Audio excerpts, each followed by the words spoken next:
Buenas, buenas. Sábado 30 de agosto, 11:53 de la noche. Volvimos a grabar tarde. ¿Cómo está, Ana Cris? Todo bien, Richard. Saludes a todos los costarricenses que nos acompañan, como siempre, hoy, domingo ya casi, ¿verdad? A las Sí, 5 pero de la ya es mañana sábado se todavía. libras. Sí, ya estamos domingo. Este capítulo, como siempre, es el esfuerzo de ambos por llevarles a ustedes la información. Correcto, correcto. No, no, no, es vacilando. Lo hacemos con mucho gusto, la verdad. De hecho, siempre estamos con eso muy presente desde temprano, solamente que a Sí, veces no hay oportunidad de de hacerlo. coordinarnos más tempranito, pero ya en 6 minutos ya es domingo. Entonces, este capítulo de Convergencia se va a estrenar mañana, domingo 31, y abarca lo sucedido el viernes 29, hoy sábado 30, y a ver pues qué va a pasar mañana, domingo 31. Nada más anunciarlo y lo desarrollamos en Convergencia del miércoles. Entonces, Ana Cris, si usted le parece, Nos vamos de una comenzamos. vez.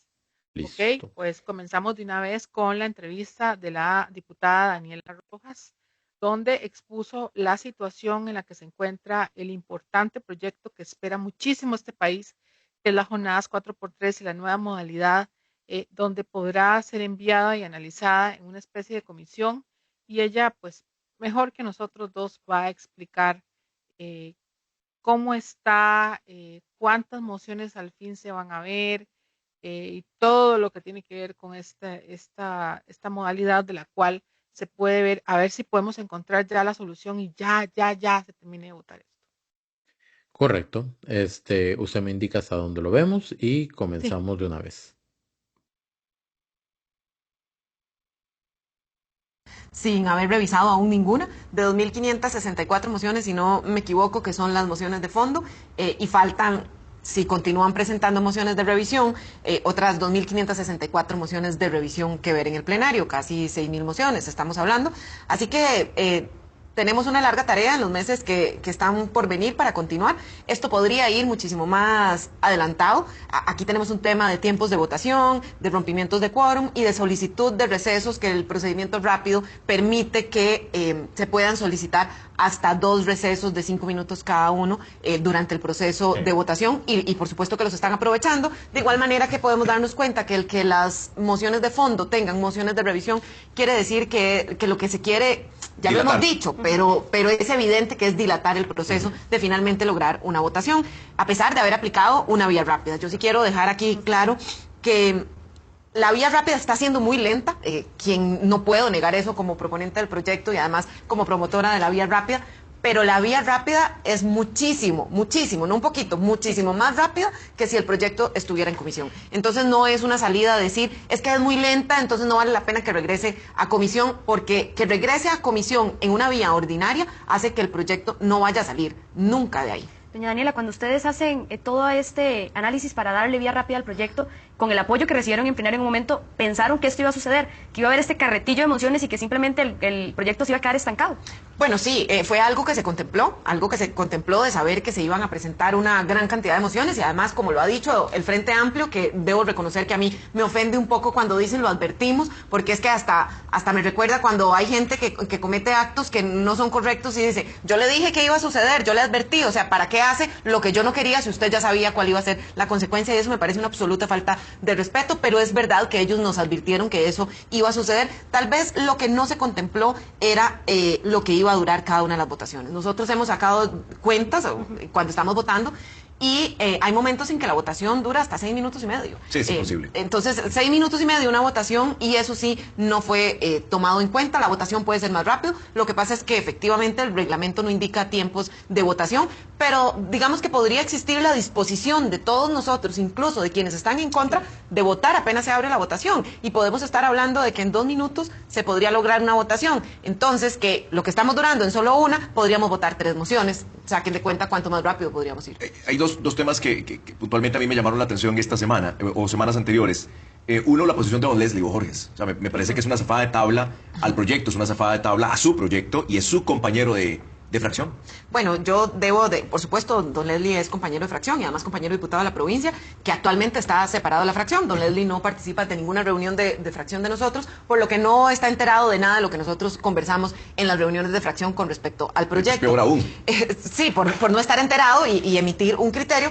Sin embargo, sin afán de justificarlo, me parece que esta también ha sido la tónica de algunos otros compañeros que también han estado a favor del proyecto, que no son compañeros de bancada, pero sí compañeros de la Asamblea Legislativa, compañeros diputados, y que creo que eso es parte de los inconvenientes que estamos teniendo ahorita con 4.3, de que quienes creemos en el proyecto y creemos que es una necesidad país real, tenemos que estar dispuestos a pasar este desierto, como les decía a ustedes antes fuera de cámaras, tenemos que estar dispuestos a pasar este desierto, porque si no estamos dispuestos, entonces fácilmente la vía rápida es posible que no continúe. De ahí que como fracción, mi jefe de fracción, don Alejandro Pacheco, ha estado buscando alguna solución y el jueves anterior le presentó a los jefes de fracción la posibilidad de un nuevo procedimiento que podría hacer que esto sea un poquito más rápido. Ya ha pasado por el tamiz constitucional porque el proyecto de fortalecimiento de las finanzas públicas se aprobó con este procedimiento. Expliquemos ese procedimiento, Sí. doña Daniela, para que la gente le quede claro. Este procedimiento lo que hace es que se crea una comisión especial. Al crearse la comisión especial, igual de manera representativa en las fracciones que tenemos en la Asamblea Legislativa, y se le da un tiempo que se establece en la moción. Es un artículo del reglamento legislativo que permite crear el procedimiento en moción. Eso sí, respetando el derecho de enmienda y el de participación que tenemos todos los diputados. Entonces, por ejemplo, se le puede poner 3 semanas, 4 semanas de tiempo a esta comisión especial que debe de sesionar durante todas las mañanas, y ahí hay posibilidad de presentar todas las mociones que se quieran.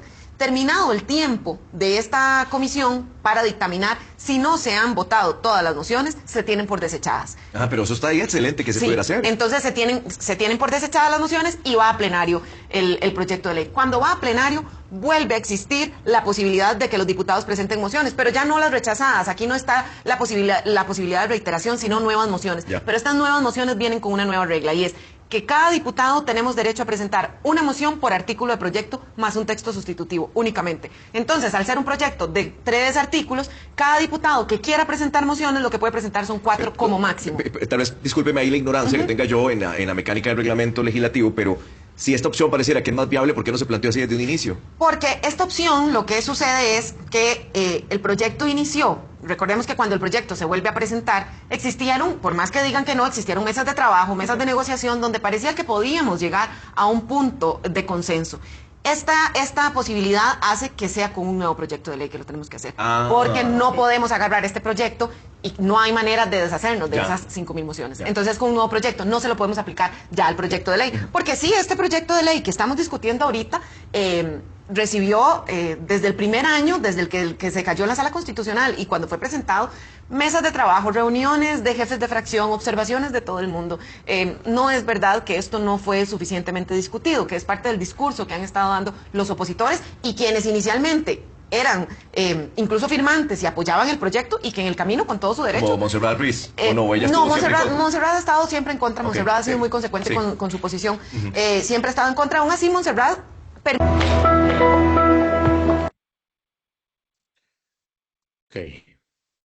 Ok, sí, Madre hubo que mía. verlo todo para poner el contexto. Bueno, Sí, esa es la situación de este proyecto. Parece que va a haber que construir un nuevo proyecto y hay que firmarlo para poder llegar a un consenso de donde podamos pues verdaderamente enviarlo a esa comisión especial como el anterior de las finanzas públicas, que se llevó ya una vez, que ya obviamente esa vía o esa forma que se vio en comisión es constitucional, porque ya se llevó en un proyecto diferente, ¿verdad?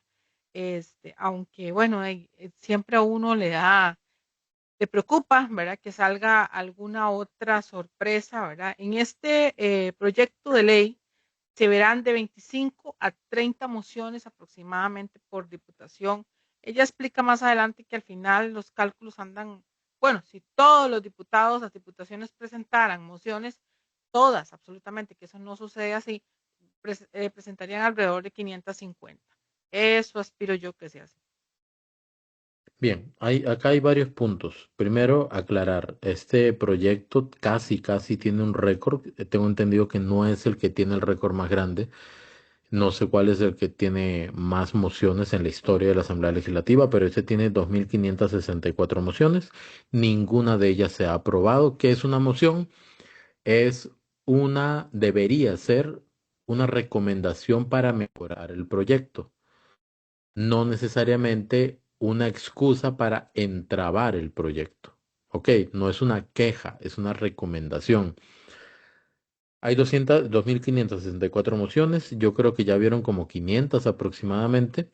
Próximamente. Y sí, hay un problema, y es que si el Frente Amplio quisiera poner mociones de revisión, eso significa que aunque ya fueron rechazadas, ponen una moción para rechazar la votación de las mociones rechazadas.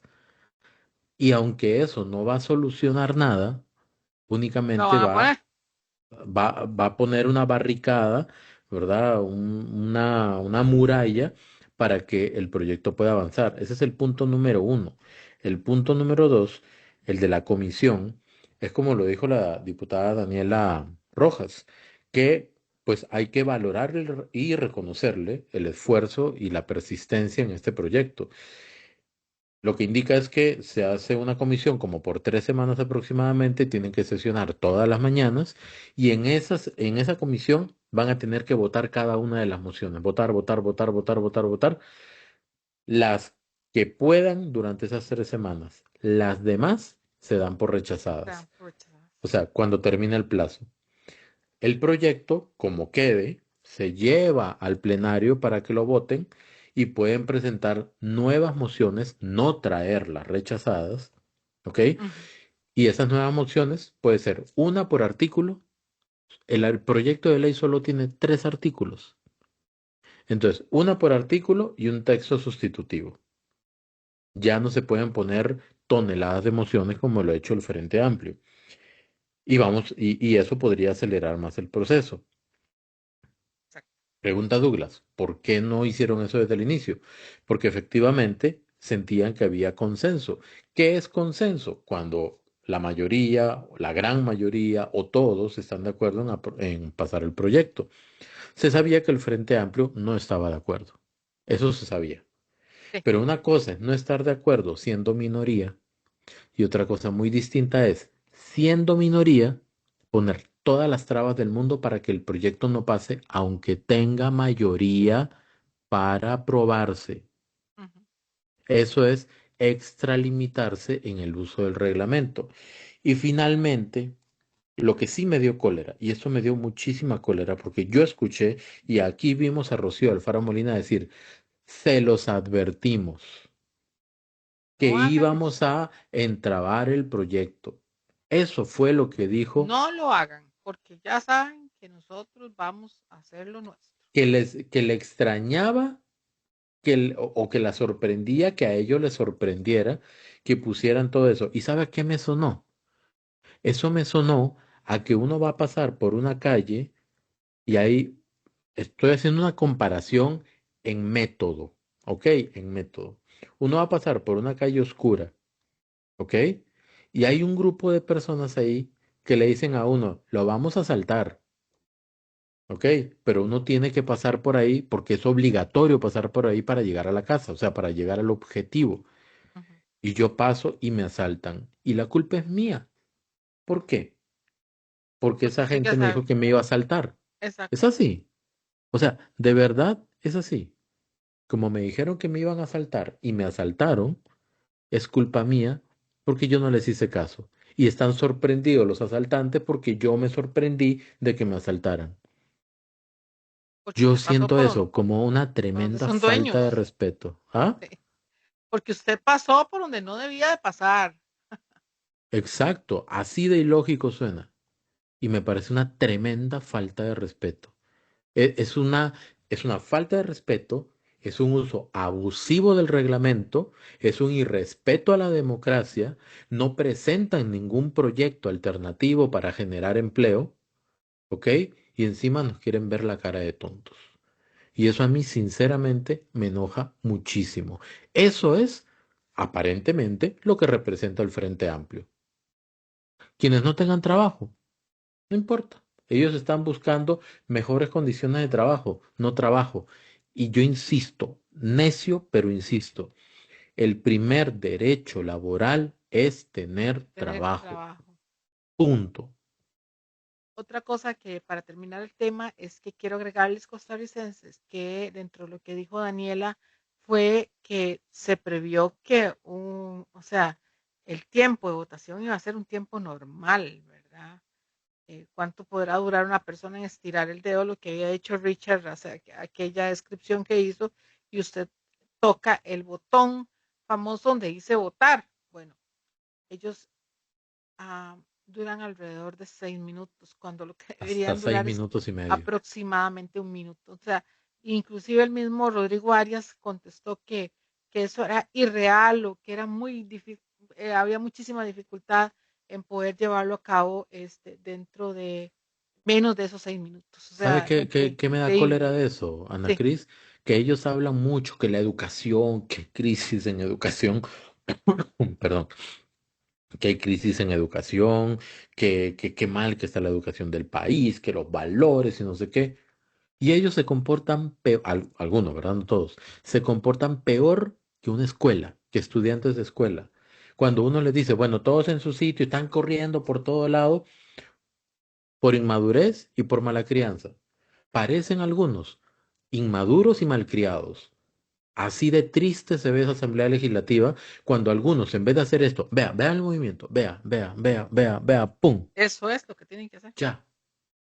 Y vea, Es que hasta lento, los mismos uno, asesores, la dos, gente de la tres, asamblea, cuatro, todo el mundo cinco, está harto, ya. La 5 segundos demoran sí, sí. votando, 5 segundos, lento, ¿ok? Y Es solamente tener un poquito de solamente disposición y tener no que ser votar. tan maleducados con la gente.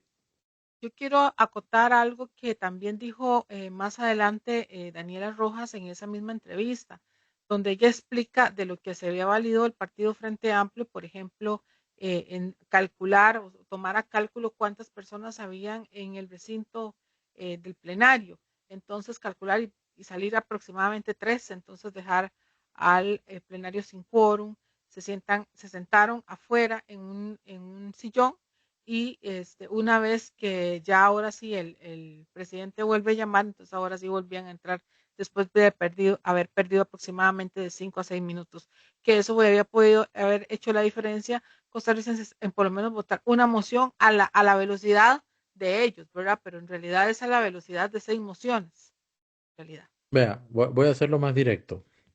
Sofía Guillén, Priscila Vindas, Antonio Ortega, Ariel Robles, Rocío Alfaro Molina y Jonathan Acuña. Esos son los 6, ¿verdad? Bien. Son 6. A ustedes 6, señores diputados, están jugando sucio. Le están jugando muy sucio a la gente que quiere un trabajo. Si no quieren el proyecto de jornadas 4x3, ok, ¿qué proponen? Esa es la pregunta más sencilla del mundo. ¿Qué proponen? ¿Cuál es la estrategia, el proyecto, la idea, la genialidad para crear nuevos empleos? Unos 40.000, que es lo que se podría proyectar, es lo que va a crear o la oportunidad que va a generar el proyecto de jornadas 4x3. ¿Qué proponen? Ahora les volteo la pregunta. ¿Qué se proponen? ¿Ok? Eso es lo que yo quiero saber, de verdad, genuina y sinceramente. ¿Qué se proponen con esto? Rompiendo quórum, saliendo y sentarse en el sillón un rato, demorando 6 minutos y medio en votar. Vea, que no quiero decir malas palabras, de verdad, No. porque eso es lo que me provoca. Es una insensatez tan grande hacer que eso se demore sin darse cuenta, no, porque sí lo saben, son inteligentes, de eso no tengo duda. Ok, entonces, una persona inteligente, sabiendo muy bien lo que está haciendo, calcula para causar el daño necesario para poder no solamente entrabar un proyecto, hacerlo imposible de avanzar, sino que además de eso, le está causando un perjuicio económico enorme a un país. La Me cantidad de sorprende, empleos. voy a utilizar las palabras de Rocío Alfaro Molina.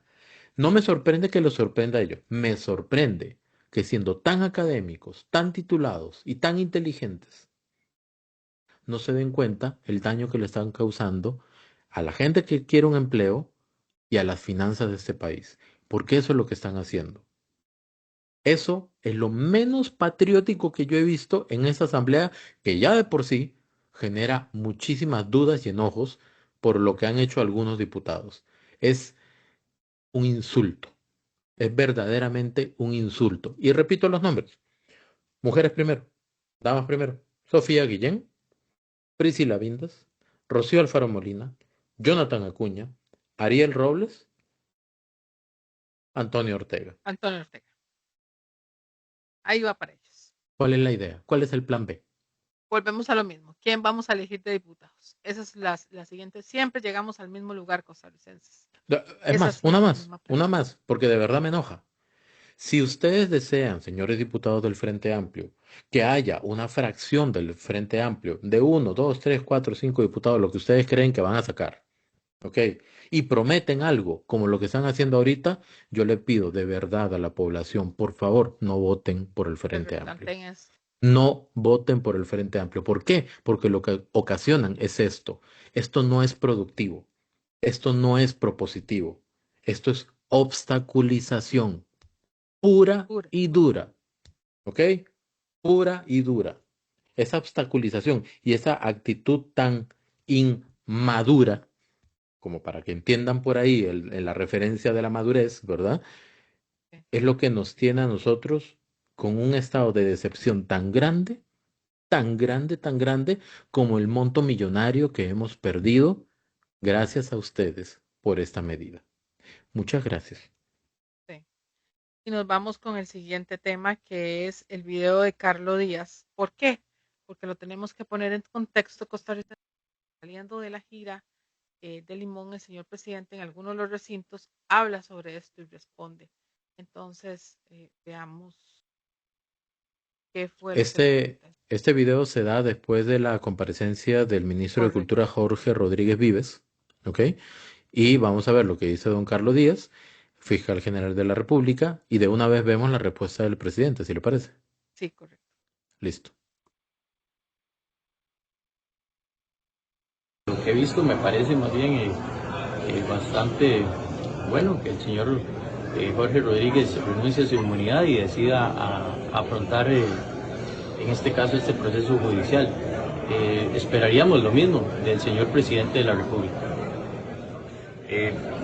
¿Consideran ustedes que, digamos, ya en esta instancia, cuando la comisión ya está conociendo pues el expediente, cabe la posibilidad de que el mandatario, al igual que lo hizo don Jorge, pues dé ese paso y renuncie a su inmunidad?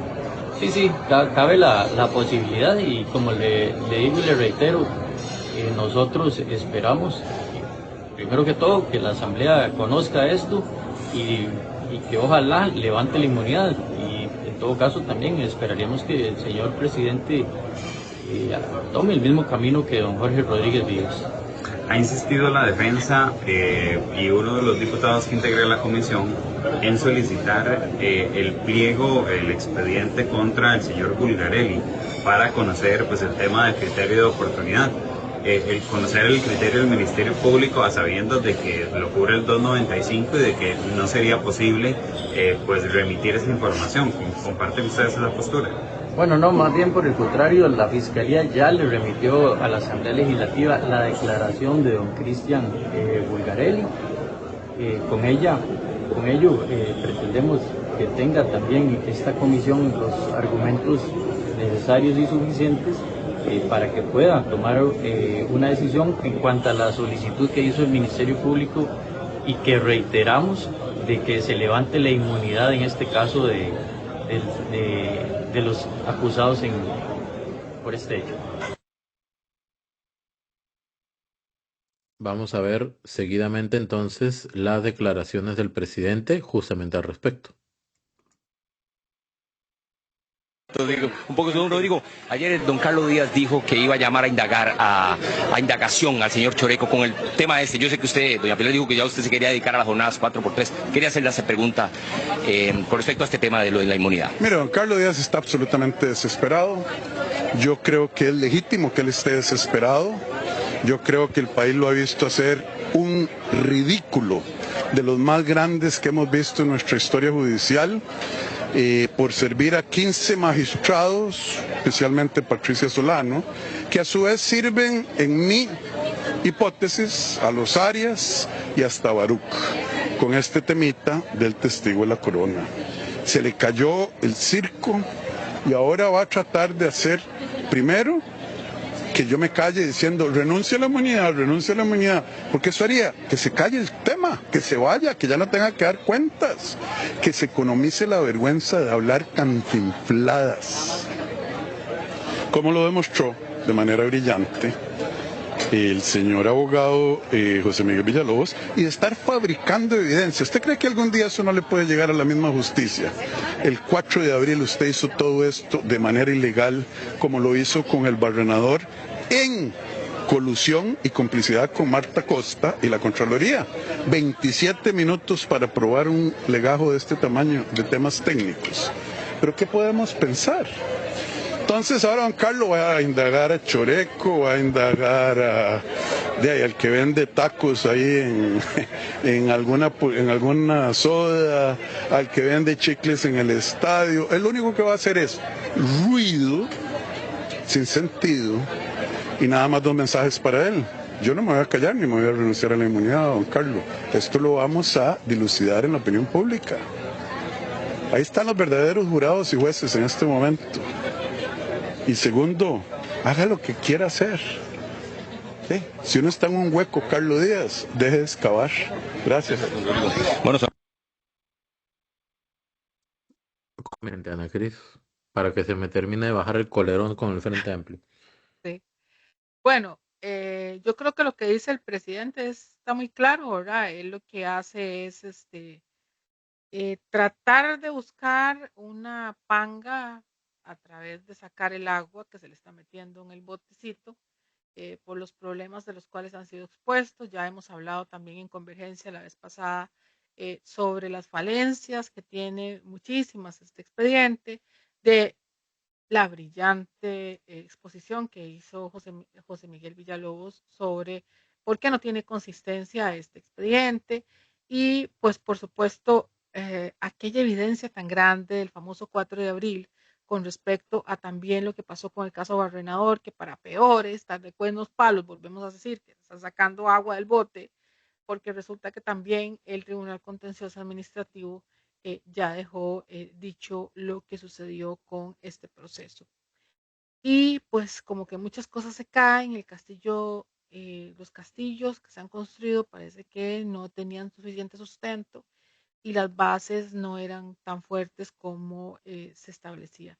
Recuerden que en una acusación lo más importante es no solamente la acusación en sí, sino las pruebas que tenga el señor fiscal. No solamente él les muestra de la cabeza del Ministerio Público, sino también de lo que está sucediendo en el MP, que ya hemos hablado acá y en otros lives de la importancia y de lo que está sucediendo en la Escuela Judicial del Ministerio Público y de cómo deben de plantearse las acusaciones y mostrarse las pruebas en diferentes casos ahí precisamente en el Poder Judicial.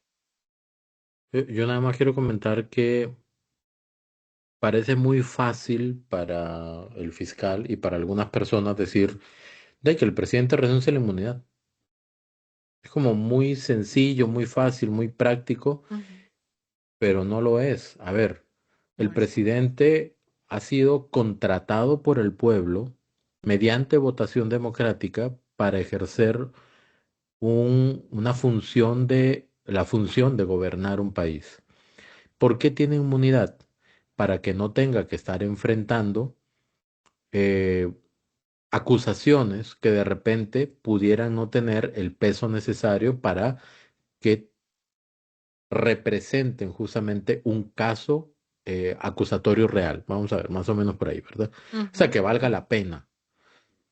¿Qué es lo que sucede? Lo que sucede es que, como usted menciona, la exposición de don José Miguel Villalobos, el abogado del presidente, sobre este caso, deja pensar que parece que no tiene, o sea, que el caso que parecía en principio muy conciso por la forma en que se presenta, y entre comillas, porque si se sustenta en un testimonio de una persona que anteriormente dio uno completamente distinto, entonces ¿a quién se le cree? Pero ya de eso hemos hablado un montón, ¿verdad? De Cristian Ujú, Bulgarelli. Da un testimonio en la asamblea, otro testimonio para la fiscalía, ¿cuál es el correcto. correcto, cuál es el verdadero? Ujú, Em, entonces lo que le están diciendo al presidente, o lo que le dice el fiscal al presidente y algunas personas de oposición, le dicen, no, pero renuncie, si no le tiene miedo a nada, renuncie. Ok, entonces el presidente va a tener que destinar cierta cantidad de horas diarias o semanales para no gobernar y dedicarse a defenderse. ujú. ¿Ok? Si no le levantan la inmunidad, el caso no desaparece. Sencillamente sigue su curso y en algún momento se va a abordar. El problema es que lo que observamos, incluso los no abogados, lo que observamos es un caso que es más flaco que gordito. Y eso lo expuso el abogado José Miguel Villalobos. Entonces, ¿cuál sería el propósito y el sentido de levantarle la inmunidad al presidente de la República si de repente, o muy probablemente, eso va a llegar a nada? Ese es el tema. Ahora, no es por nada, pero últimamente le han llamado la atención a la fiscalía por la forma en que arman los casos en otras situaciones. Entonces, tomándolo como antecedente, uno se pone a pensar, ¿vale la pena?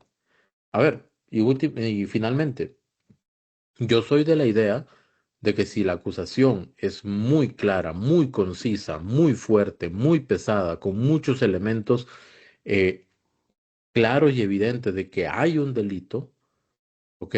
Irrefutables, que le levanten la inmunidad y punto. Ujú.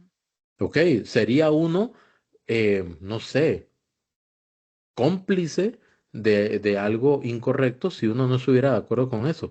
Pero personalmente yo creo que ese no es el caso. No se ve así al menos, digo yo. Sí, no, Ujú. no, esa es la realidad. Yo creo que ya hemos hablado varias veces de esta situación y es parte de la respuesta, como les digo, es que está sacando agua del bote. Para mí es eso, Ex- no hay otra explicación. Exactamente. Ahora sí nos vamos para la gira del señor Rodrigo Chávez en Limón, costarricenses, donde allá fue a entregar un montón de obra pública y quiero comenzar con la electrificación de un sinfín de comunidades y les voy a dar así someramente el nombre de algunas de las comunidades que fueron beneficiadas con el trabajo conjunto del INDER y el grupo ICE. Hoy más de 650 personas en zonas rurales de Talamanca, Siquirres y Pocosí ya cuentan con un servicio esencial que transforma las vidas de electricidad. Altos de Catira en Zixaola, Bellavista, asentamientos de Negev en Siquirres, Imperio, La Isla y Celina en Siquirres, El Cocal Siquirres, Maná, Cariari y Pocosí, con una inversión de 370 millones a través de este acuerdo que tuvo el INDER con el ICE, entre otras cosas como el hub comunal del porvenir de la Rita en Pocosí, con un salón comunal, con aulas, áreas de emprendedores, un jardín de investigación botánico. En cuanto a los pescadores, bueno, motores que de fuera de borda que les fueron entregados y permisos de investigación para pesca. En fin, muchísimas cosas han sido las que han sido entregadas, entre otras cosas, las imágenes que hemos visto en la escuela, la escuela Kennedy, donde vimos no solamente la entrega de los pues implementos de la escuela nueva de paquete, sino también los implementos como del tema de la banda y los implementos deportivos. Además, por supuesto, para terminarla de hacer el bachillerato para la empleabilidad, hoy precisamente estuvieron más o menos más de 300 personas, exactamente 344 personas recibieron hoy el bachillerato para la empleabilidad específicamente en Limón y estuvo precisamente la gestora de este proyecto de bachillerato de la empleabilidad, la diputada María Marta Carballo, que ha estado muy activa allá en Limón presentando todo este proyecto de infraestructura también. Sí, hay que ser pues justos, ¿verdad? Este proyecto de bachillerato para la empleabilidad es una propuesta, una ley que presentó la diputada María Marta Carballo, creo que en el 2022. Voy a leer rápidamente esta publicación que ella hizo, la diputada, perdón, la diputada María Marta Carballo el día de hoy, y seguidamente vamos a escuchar parte del discurso que dio justamente esta tarde. Dice, un nuevo comienzo para Limón y para Costa Rica. Este sábado, más de 300 personas jóvenes y adultas obtendrán, eso fue tempranito, ¿verdad? Obtendrán su título de bachillerato, abriendo las puertas para continuar estudios superiores e incorporarse al mundo laboral. En la provincia de Limón celebraremos especialmente a quienes se gradúan en Guapiles, Sulá y el Cantón Central, ejemplos de esfuerzo y superación. Estos logros son posibles gracias al programa para la empleabilidad BEE, Bachillerato para la Empleabilidad, si no me equivoco, que nació de una propuesta presentada en el 2022 por esta diputada, es decir, por la diputada María Marta Carballo, y que fue acogida por el gobierno. La educación es la llave para más oportunidades y un futuro con esperanza. Y escuchemos rápidamente parte del discurso que ofreció la diputada María Marta Carballo, posterior a citar pues creo que esto viene justamente después de citar algunos ejemplos de personas que se le acercaron indicándole que necesitaban su título de bachillerato, ¿verdad? Y que como el gobierno dijo en algún momento, la idea no es regalarlo, es que se lo ganen, pero darles la oportunidad de que se lo ganen. Entonces vamos a escuchar rápidamente lo que dice o lo que dijo la diputada María Marta Carballo. Así que presenté este proyecto que por algunos apoyado y por otros criticado. Algunos decían que queríamos regalar títulos, lo cual yo nunca compartí, porque era consciente de que ustedes habían hecho un gran esfuerzo por terminar la secundaria. Toqué puertas, seguí en la lucha, tuve la oportunidad de ser recibida en Casa Presidencial, lo que agradezco profundamente, y fui a Casa Presidencial con un grupo de jóvenes, la mayoría eran jóvenes, pero habían también adultos. Y voy a contar algunas historias que a mí me impactaban. Había un joven de Punta Burica que me decía, diputada, caminé 2 horas para llegar al colegio y 2 horas de vuelta para llegar a mi casa durante 5 años. Solo debo matemáticas, he sacado técnicos, pero no logro conseguir trabajo porque no tengo el título de bachillerato. Y el caso de un joven que había sacado el técnico en aduanas. Había calificado en todos los procesos para obtener un trabajo. Todas las entrevistas las había pasado y el día que le iban a dar el trabajo le dijeron, joven, lo que pasa es que falta su título de bachillerato, seguro se le olvidó incluirlo. Y dijo, no, es que yo no tengo el título de bachillerato. Yo me he preparado, pero no tengo el título de bachillerato. Y le dijeron que entonces no le podían dar el trabajo. Termino con esta última historia de una joven de 15 años que con su embarazo y luego con su niña a cuestas caminó y terminó la secundaria también y tampoco tenía su título de bachiller. Fue la palabra aquí. Y estoy segura que muchos de ustedes que están hoy aquí se sienten absolutamente identificados con estas historias que yo estoy contando. Por eso es que sin ninguna mezquindad política, porque esto no importa las banderas políticas. Yo le quiero agradecer al señor presidente de la República, don Rodrigo Chávez.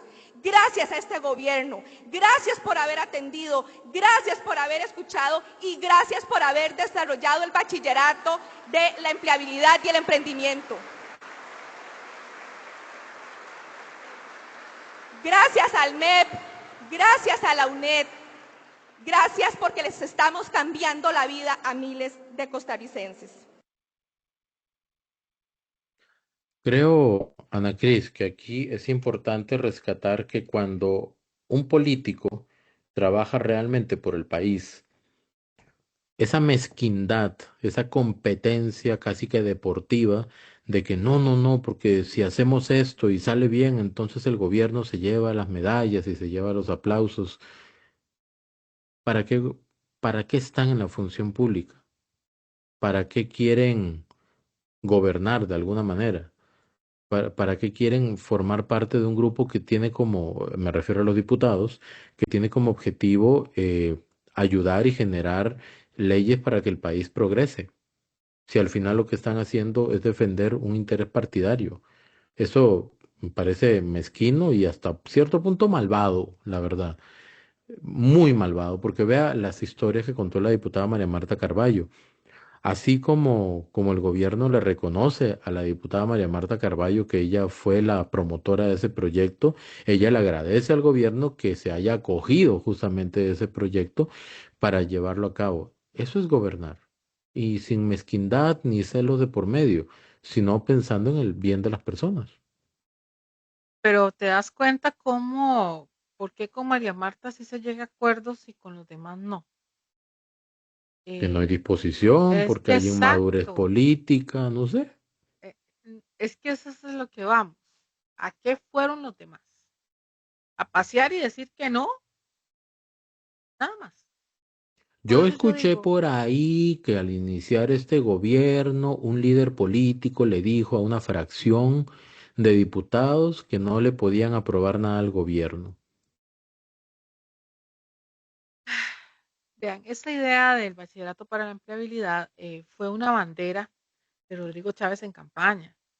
¿Qué hizo María Marta Carballo? Bueno, llevarlo hacia un proyecto de ley. Sí, él llevaba, él decía, digamos, ¿por qué? Porque, ¿qué pasó específicamente con Figueres? Él dijo que en un momento que les iban a regalar los bachilleratos, él dijo, no, busquemos una solución, hay que buscar una solución. ¿Qué hizo María Marta? María Marta lo que hizo fue llevarlo a una realidad, lo hizo llevar a una realidad, ya había como una especie de esbozo sobre este tipo de proyecto y María Marta lo que hizo fue llevarlo a una realidad, lo llevó a casa presidencial y de forma muy diplomática lo generó de forma física y obviamente generó los acuerdos. Y vea cuánta gente se ha graduado, por Dios. Son muchísimos los casos de personas que van a mejorar su estilo de vida, su trabajo, su salario, van a mejorar familias, etcétera, etcétera, etcétera. Yo creo que ese tipo de oposición es la que esperamos todos en la próxima asamblea, la que mejora, la que aporta, la que toma un proyecto de ley y aporta con mociones un punto de mejora, la que observa y no dice, no, es que le voy a meter 5.006 2564. mociones hasta que yo no quepan más en el carretillo del proyecto. Realmente porque a mí no me gusta. No, señores, ese tipo de cosas son las que no debemos de permitir más. Y pues por supuesto, María Marta se nota, siempre ha sido muy vehemente. De hecho, aquí Richard y yo hemos dicho muchas veces que nos gustan mucho los controles políticos de María Marta. Era, digamos, que nuestra opción, y también lo dijimos aquí, que por qué no había sido la candidata femenina para el PUSC, que lo veíamos inclusive muchísimo más viable que el candidato que es actualmente. Pero que no lo demeritamos, pero que lo veíamos muy bien. Sea como sea, bueno, esa es la realidad y María Marta ha sacado muy buena partida. También tiene un proyecto muy bueno que tiene que ver con el tema de los especialistas, que creo que es el 24.015, del cual también hemos hablado aquí. Si usted se lo sabe por número, le Lo, aplaudo. Porque... lo tengo muy claro porque ese proyecto nunca lo podré olvidar, sobre todo la posición de los sindicatos, ¿verdad? Entonces hay que ponerle el ojo a la llaga costarricenses en esto, porque ese proyecto precisamente no va a poder ser aprobado porque vea lo que está pasando ahorita con jornadas 4x3 y nosotros tenemos que seguir empujando proyectos como estos para que haya igualdad de condiciones y darle oportunidad primero a los pacientes, que muchísimas personas en Limón están esperando especialistas y por supuesto darle accesibilidad y salida de las listas de espera a muchísimos ciudadanos costarricenses que son contribuyentes de la Caja Costarricense de Seguro Social y más. Y bravo por la empleabilidad, el bachillerato por la empleabilidad, bravo por María Marta Carballo. Este es el tipo de oposición que necesitamos en la Asamblea. Muy bien. Y después de eso, el presidente también en Limón se refirió a la Contralora. Sí, señor. Y nos Entonces vamos vamos con a todo. ver qué mensajito le mandó el presidente a la Contralora, estando en Limón. Es cortito, cortito, sustancioso, sustancioso, directo, directo. Apagamos los micrófonos.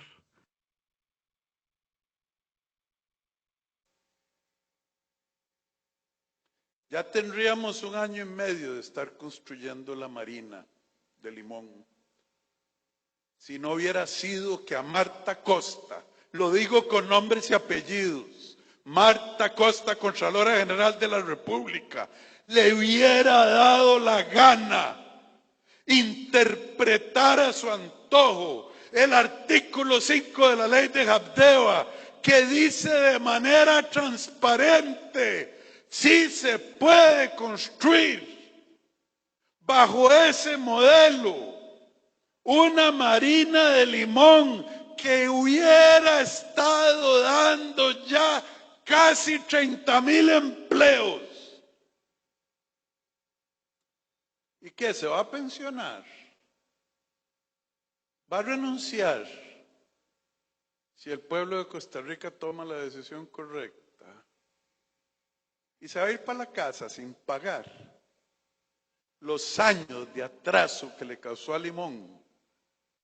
Quédame otro derecho de respuesta, doña Marta. Aquí se lo estoy dando ya. La respuesta a sus acciones.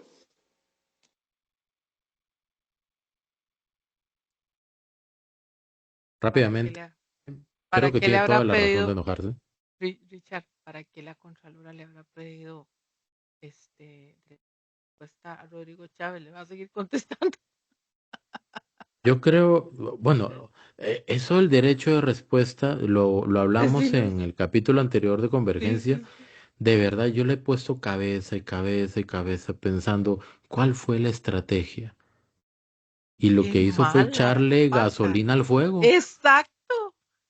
O sea, no comprendo cuál fue la idea, cuál fue la estrategia, cuál fue la inspiración, ¿verdad? A ver, primero que todo, retomando, nada que ver. O sea, no aplica un derecho de respuesta. Y lo que dice el presidente, pues tiene toda la razón. Remontémonos a la famosa ley Jaguar, ¿verdad? Que buscaba hacer posible Ciudad Gobierno y la Marina de Limón. A mí me resuena una duda gigante, monumental en la cabeza. ¿Cómo es posible que la Contraloría General de la República únicamente esté facultada para decir esto no se hace y punto? Y cuando el gobierno le pregunta, ok, entonces ¿cómo se puede hacer? No, eso le toca a usted. Es la actitud más improductiva y obstaculizante que yo he conocido en mi vida. Porque si bien es cierto, su función es cuidar las finanzas públicas, la de la Contraloría. Su función no es obstaculizar aquello que la Contraloría considere que no está bien hecho. Son dos cosas muy diferentes. Y si efectivamente hubiera dado ese chance para que Habdeba pueda hacer alianzas con empresas privadas, que creo que en términos sencillos eso era, ¿verdad? Sí. De esta magnitud para poder generar una gran cantidad de empleos y cambiar Limón, que es lo que se necesita, ¿por qué no?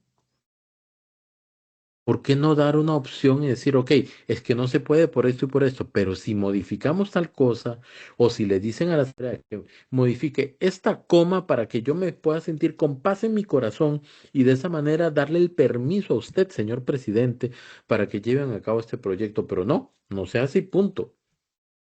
Por eso es que uno piensa es necesario cada cierto tiempo cambiar personas con enfoques distintos, ¿verdad? Con criterios más frescos, de repente, más colaborativos, no sé. Prácticos también, porque yo entiendo que la posición de la Contraloría es una posición exacta, controladora, ¿verdad? Ellos lo que hacen es controlar, pues, todo lo que tiene que ver con el Estado costarricense. Pero en ningún momento se dijo ni administrar, ni obstruir, ni, ni todo lo que se ha dado precisamente con posiciones como enviar un derecho de respuesta a casa presidencial, cuando debieron de haberse enfocado en buscar la forma de colaborar, porque al final nosotros les pagamos el salario, por Dios. Repito lo que usted dijo en el capítulo anterior, que hagan una conferencia de prensa. Sí, y que respondan todo lo que quieran desde ahí, ya está. Qué bonito sería que nosotros, aparte de que tengamos instituciones y busquen, digamos, tengan su función establecida, también cuando algo esté haciendo mal el gobierno, hagan la prevención y traten de buscarle una solución al problema. Sí. No sé, en el tema administrativo, en la administración pública se debería de buscar, no sé, crítica constructiva para las próximas diputaciones dentro de la tanta lista de cambios estructurales que tenemos que hacer en todo eso, pues esa sería una muy importante. La posición de la Contraloría, recordarles que para el 2028, si no me equivoco, termina la posición de la señora Contralora. Vendrán las nuevas diputaciones a decidir qué va a pasar con ella. Responsable de más o menos, más que menos, 30,000 empleos, de los cuales ya iban para la Marina de Limón, y pues la decisión que ella tomó, pues tiene consecuencias para muchísimas personas, familias, niños, etcétera. Es que es complicado. Yo no sé, algunas veces empleados públicos que son empleados nuestros, que están en posiciones estratégicas como la Contralora, no se dan cuenta de la responsabilidad que tienen y lo que pueden cambiar la vida o no de las personas. Como lo ha dicho la candidata a la presidencia, Laura Fernández, hay instituciones que piensan, o personas dentro de esas instituciones, que su razón de ser es subsistir como instituciones y perdieron de vista el servicio a la población. Totalmente. Bueno, Perdimos el rumbo y nos vamos, pues, por supuesto, para lo que pasó hoy precisamente, que son las diferentes asambleas costarricenses. Las vamos a nombrar. sí, Vamos a nombrar las asambleas que sucedieron hoy precisamente.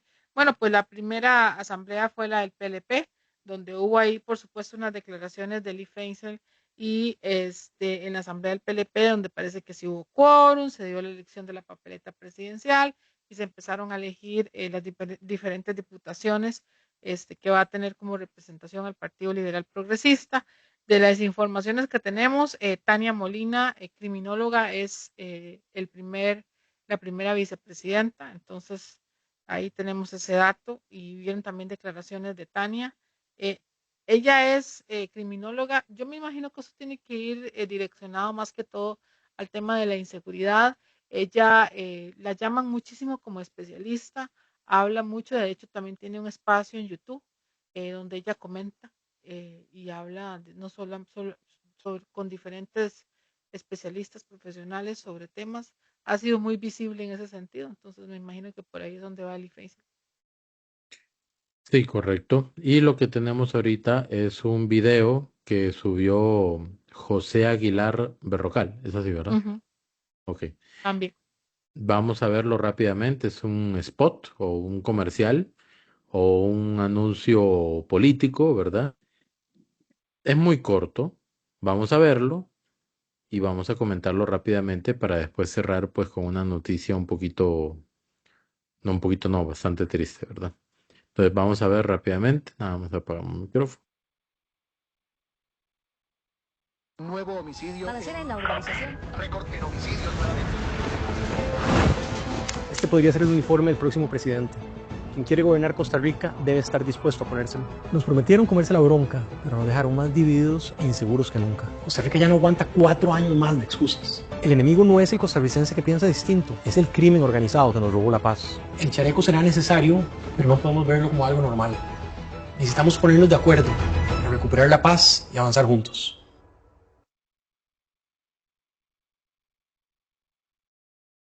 Dígalo, Ana Cris. Bueno, ¿qué te diré yo? No sé cuál es el objeto de utilizar este tipo de cosas, de usar chaleco antibalas. No sé si siento que más bien está agravando la situación, la percepción de la ciudadanía. No sé qué gana la ciudadanía con un tipo de campaña publicitaria de estas. En fin, hay cosas de estas candidaturas que yo personalmente no entiendo. Hay candidaturas como la de Claudia Dobles que tampoco comprendo. Ya creo que hemos hablado un poquito sobre esto, en las cuales Tal vez Jorge Aguilar, nuevo, pues no tiene nada que se le precede como Claudia Dobles con su esposo, pero desde mi punto de vista no lo entiendo, no sé qué aporta, si lo que quiere más bien es agravar la situación, poniéndola como que fuéramos un país más inseguro de lo que somos, y también, yo no quiero decirlo, costarricenses, pero qué feo esto a nivel internacional, qué feo se ve esto, porque nosotros tenemos también una credibilidad y una posición a nivel internacional y no creo que nosotros merezcamos esto.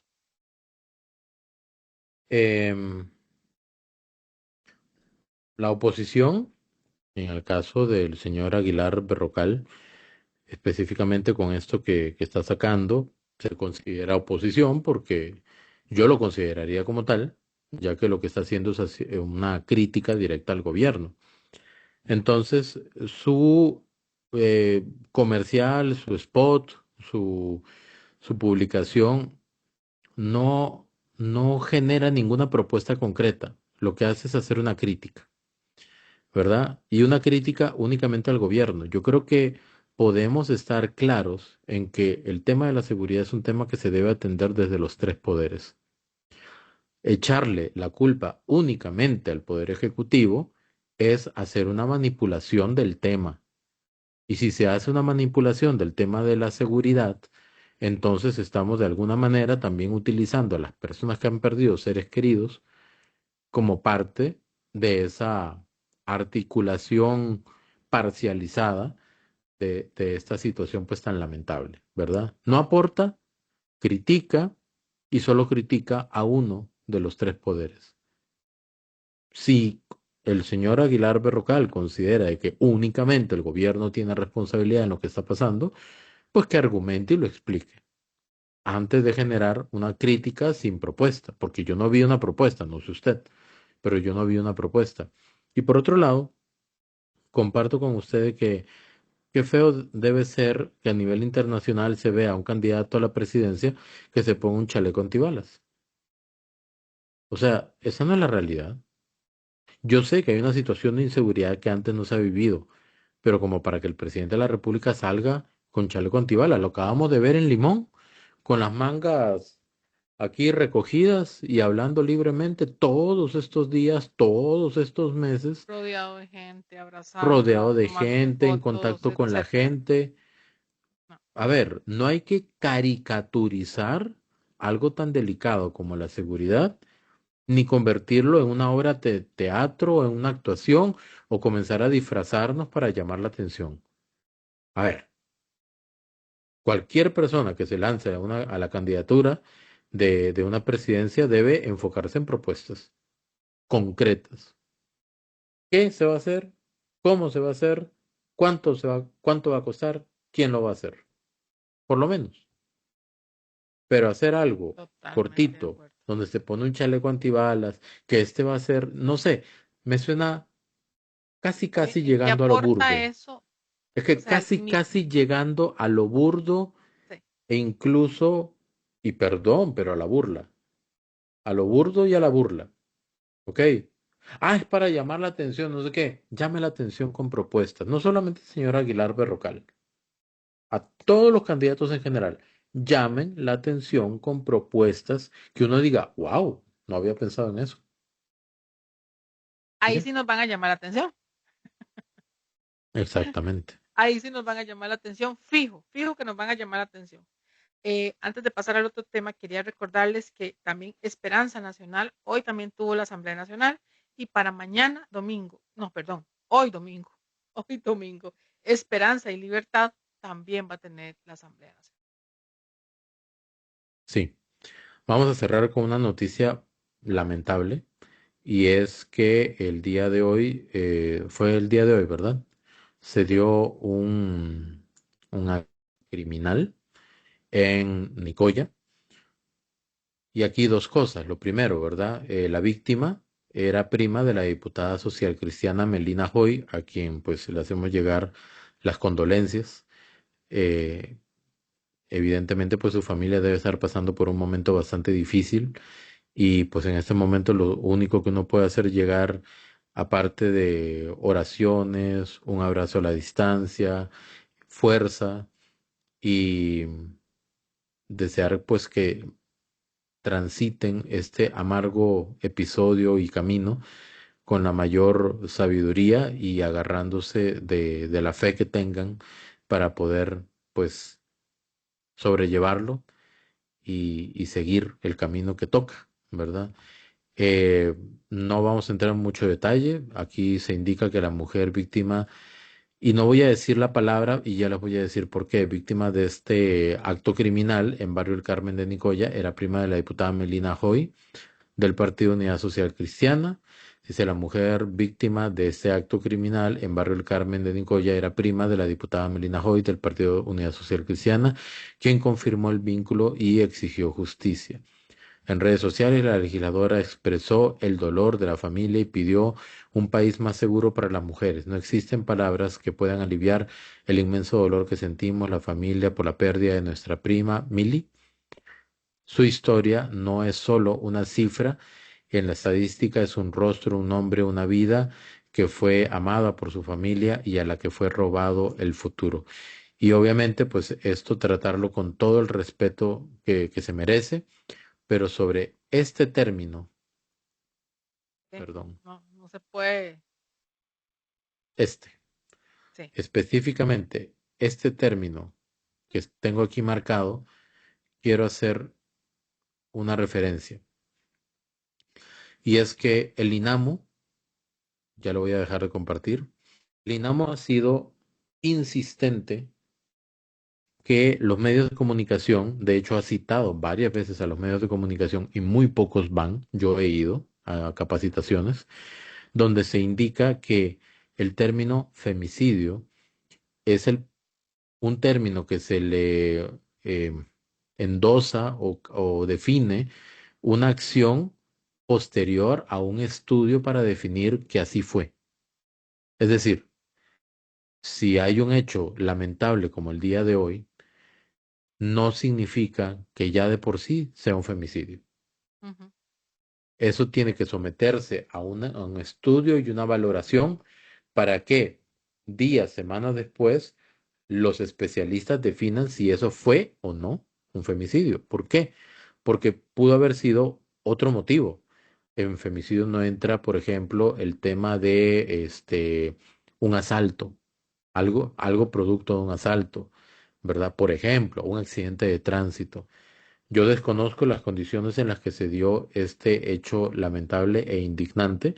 Sin embargo, no es un medio de comunicación el encargado de definir eso.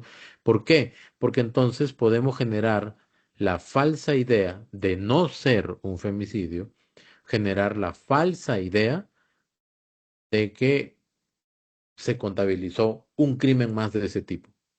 ¿Ok?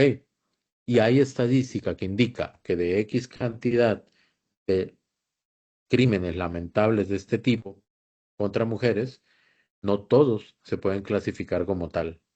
Me refiero a femicidio. Termina siendo una cantidad más pequeña en diferentes dimensiones, pero siempre más pequeña. Y no quiere decir de que eso tenga que verse de manera estadística únicamente, sino que la percepción que la población pueda tener sobre esta situación en el país puede invitar a la alarma, al susto, de manera de repente desproporcionada en relación directa a la cantidad de casos que la prensa define como femicidio, siendo que no son los encargados, la prensa no es la encargada de definir si un caso es o no es un femicidio. No sé si me expliqué bien, Ana Cris. No, sí. También, aparte de que eso acaba de ocurrir y eso se clasifica a través de una prueba y etcétera, que va a ser previamente el OIJ y la Fiscalía cuando presente la acusación del caso. Hay un efecto que en ese momento estaba tratando de buscar el nombre, que es el efecto espejo, que Sí, copy. ¿cómo se llama? Bueno, la copia de La ex ministra Cindy Quesada hablaba mucho de eso. Entonces, cuando la prensa comienza a replicar mucho este tipo de noticias, hay peligro de que vuelva a haber réplicas, así como los terremotos y los temblores, sobre este tipo de actos. Entonces, sí tenemos que tener cuidado y ojalá la prensa tuviera más cuidado con este tipo de difusión de cosas. Ahora es difícil porque imagínense ustedes, es familiar de una diputada y obviamente por eso también tenemos que nombrarlo, pero son cosas que no están en manos de nosotros definir qué tipo de delito, qué tipo de delitos son. Y es cierto, todos desearíamos que ese tipo de cosas no se den, ni para hombres ni para mujeres. Desearíamos vivir en una sociedad más igualitaria, más tranquila, que no se dé ningún tipo de homicidio. Pero bueno, eso es a lo que tenemos que ir y por eso vamos a lo mismo. Siempre volvemos al mismo lugar, costarricenses. Las diputaciones que escogeremos. Recuerden que, y vuelvo de nuevo a ser muy necia, porque voy a seguir siendo necia en esto aquí. Pronto vendrán también la escogencia de los nuevos magistrados, que son la cabeza del Poder Judicial, que podrá hacer los cambios para que de verdad haya una carrera judicial correcta y que tengamos a fiscales que hagan el trabajo adecuado con respecto a las acusaciones. Yo quiero leer una parte de lo que escribió la ex ministra de la condición de la mujer, Bien, Cindy Quesada. encontraste el artículo. Correcto, ¿verdad? Obviamente va a utilizar el término, capaz que van a penalizar este video por utilizarlo tanto, pero es que hay que mencionarlo, ¿verdad? Este femicidio en Nicoya confirma la teoría, pues en los últimos días el femicidio, entre comillas, se ha promovido por algunos medios de una manera sumamente irresponsable y peor aún, sin temor a equivocarme por cálculo político. Un hecho tan doloroso como este se alimenta de los mensajes que circulan en nuestra sociedad. El periodismo ético puede prevenir violencias, el periodismo irresponsable puede alentar femicidios. Cada palabra publicada sobre un femicidio tiene eco. Los medios deciden si ese eco previene o envalentona. Comunicar sin ética puede fomentar un femicidio y los medios deben decidir de qué lado están. Hay una serie de consideraciones para hacer el abordaje de este tipo de noticias.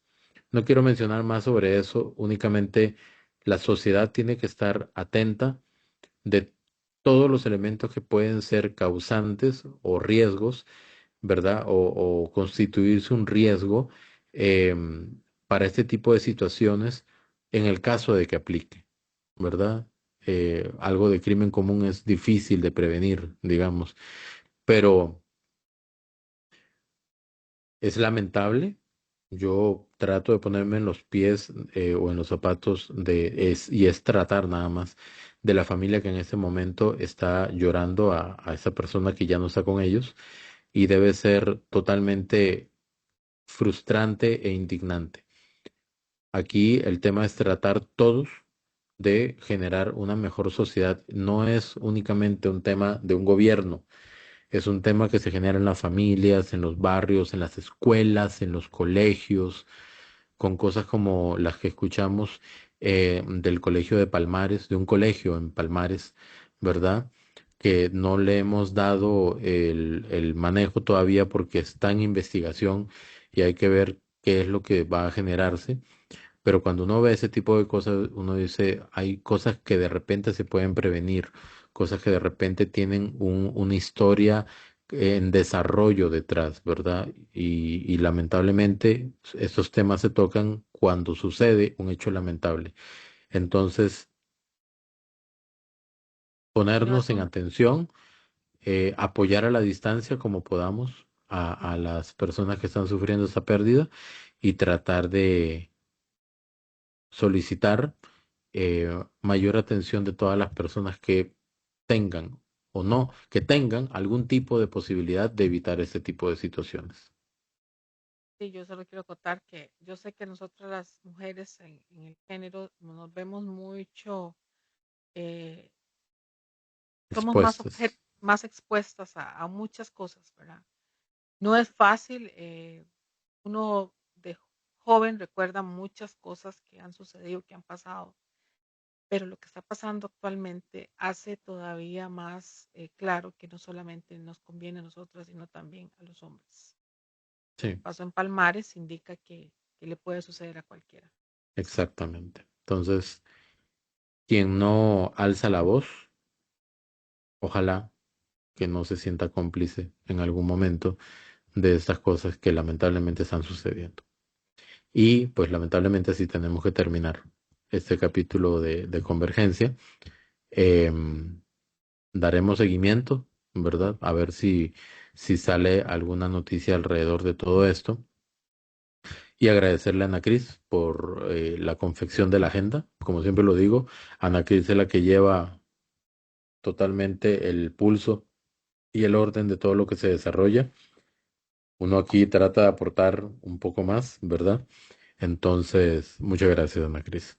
Muchas gracias, Richard. Gracias. Agradecidísimos aquí, terminando con nuestro deber patriótico. Correcto. Y nos estaríamos viendo el próximo miércoles.